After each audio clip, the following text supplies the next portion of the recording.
Students returning to class in South Carolina this week must follow the state's new cell phone policy. Students will need to turn their phones off and be put away until they're dismissed. They can leave their devices in their backpacks or their lockers. State education officials say the Free to Focus initiative is aimed at limiting distractions in the classroom. Joining us now is Sherry East with the South Carolina Education Association. Sherry, thanks for joining us this morning.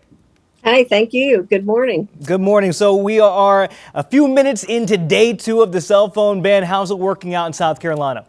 Well, I checked around with a lot of state teachers and asked for some feedback, and there's a little bit of grumblings, mainly from the students and some from parents.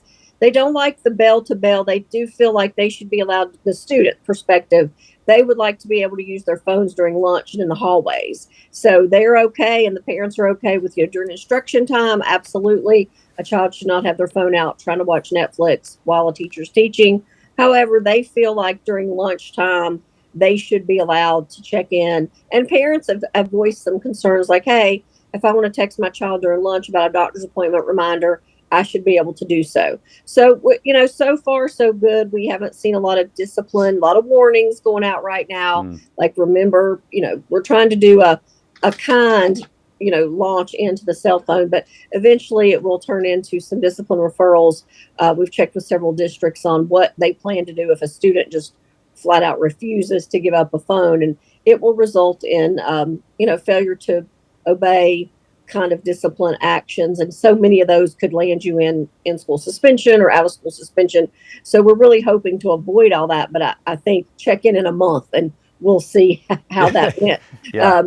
Well, teachers are very concerned about being the cell phone police. Like, they don't want this to turn into confrontations with children over phones. So far, so good. But again, it's day 2. Some districts started this early, though. In August, they knew it was coming, so they went ahead and started kind of prepping and getting those signs up and reminding students that you're not going to be allowed to have your phones out from what they call bell to bell. So that's, once you step foot on school grounds until you leave, you're not supposed to use your cell phones. So that, that is what it is. Yeah. I mean, it's a state law, and districts could lose funding if they choose to ignore or they don't do it. No one can afford to get their funding cut over a cell phone policy. Right. So we've taken it very serious, and we are trying to work on that. The teachers are very worried about the enforcement of this. Like, okay, we tell students, and when we get to the point later in the week or next week, or if students get tired of like, hey, look, how are we going to enforce that? And some people are saying, yes, it's being enforced, by administrators. Some are saying not so much right now. So we're just kind of, it's early on. I will caution, it's early on in this officially. So, Sherry, I do want to ask, like you mentioned, we know Fort Mill, some other schools started this in fall of last year. So what can some of these newly adopting schools, what can they learn from what these other districts have been doing for 6 months now? Well, I would say communication is key on that. They need to call and ask, like, what happened when students didn't put up their phones, or what did you guys do at lunch, or what are you doing in the hallways? And can we model, good behavior on that?